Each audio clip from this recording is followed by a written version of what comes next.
Hello বন্ধুরা, তোমরা কেমন আছো? আজকে দাদির কিচেনে রুই মাছের একটা রেসিপি দেখাবো,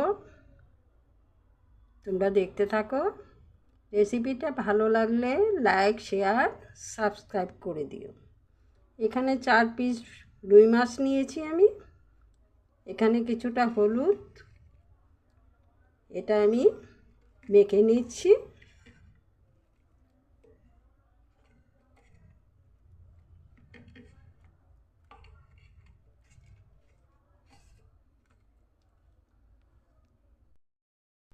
হলুদ গুঁড়োটা আমি মেখে নিয়েছি। এখন এটার মধ্যে সামান্য কিছুটা নুন দিয়ে আবার একটু ভালো করে মেখে নেব।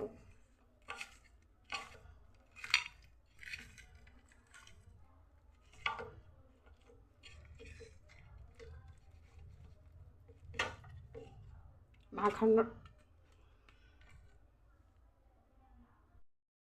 মাছটা রান্না করার জন্য আজকে আমি কিছুটা মশলা নিয়েছি। এখানে তোমাদের দেখিয়ে দিচ্ছি কি কি মশলা নিয়েছি।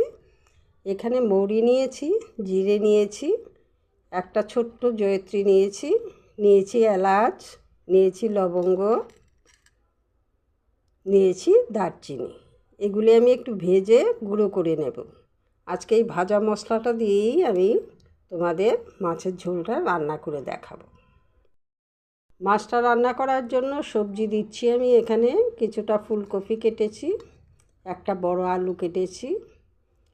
মাছের পরিমাণটা কম, আমার 4 টুকরো মাছ, তাই সবজিটা অল্প করেই দিলাম। এখানে কিছুটা লঙ্কা গুঁড়ো আর হলুদ গুঁড়ো নিয়েছি। এগুলি আমি জল দিয়ে গুলে নেব। উনানে কড়া বসিয়ে দিয়েছি। এখন আমি প্রথমে মশলাটা ভেজে নেব।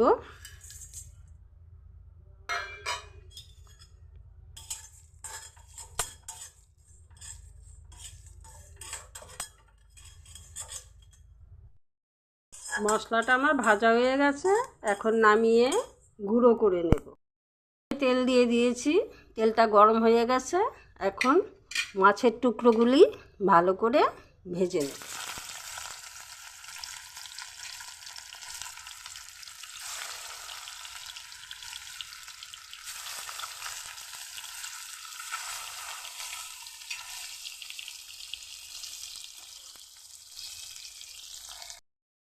মাছগুলি আমার ভাজা হয়ে গেছে, এখন নামিয়ে নিচ্ছি।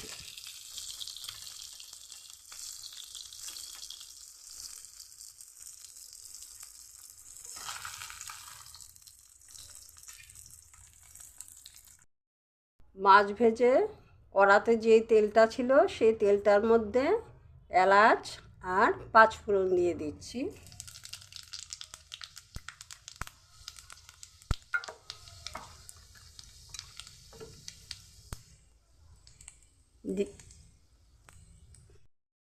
এখন দিয়ে দিচ্ছি ফুলকপি, আলু একসাথেই দিয়ে দিলাম।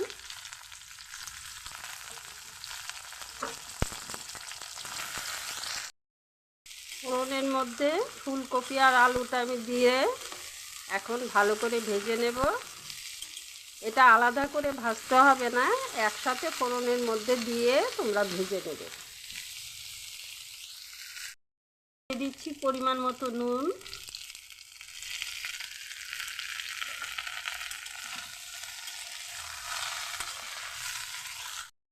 ফুলকপি আলুটা আমার ভাজা হয়ে গেছে।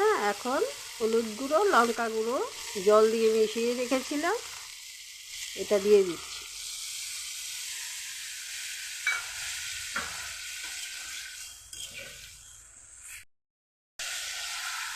আলু আর ফুলকপি হলুদ আর লঙ্কার গুঁড়োর মধ্যে ভালো করে কষিয়ে নিতে হবে।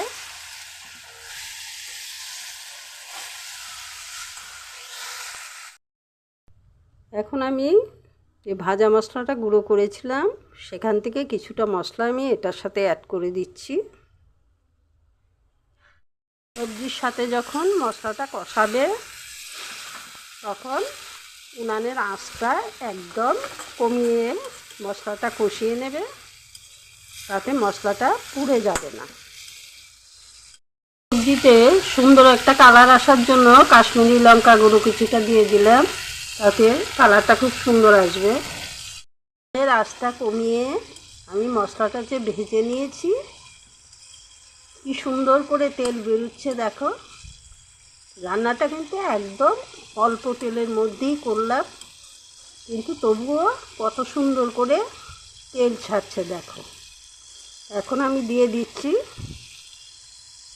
অল্প কিছুটা জল।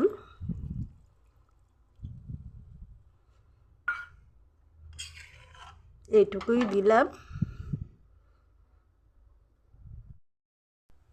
জলটা দেওয়ার পর উনানের আঁচটা একটু বাড়িয়ে দেবে সবজিগুলি সেদ্ধ হওয়ার জন্য। জলটা ফুটে উঠছে, ভালো করে সবজিগুলোও সেদ্ধ হয়ে গেছে। এখন আমি মাছটা দিয়ে দিচ্ছি। 1 মিনিট ঝোলটা ফুটিয়ে নিচ্ছি, আর একটু ঝোলটা শুকিয়ে নেব। আজকে আমি ঝোলটার মধ্যে গরম মশলা ব্যবহার করব না, বাকি যে গুঁড়ো মশলাটা আছে সে মশলাটাই দিয়ে দিচ্ছি আমি। এভাবে বানিয়ে একবার খেয়ে দেখো, তোমরা 1 থালা ভাত নিমিষে ফিনিশ করে দিতে পারবে। যারা খাবে তারাও বলবে এই ঝোলটা আবার করার জন্য। বাজারে কফি থাকতে থাকতে ফুলকপি, তোমরা এই ঝোলটা একবার বানিয়ে খেয়ে দেখো। আজকের রেসিপিটা এখানেই শেষ করছি। তোমরা ভালো থেকো, সুস্থ থেকো।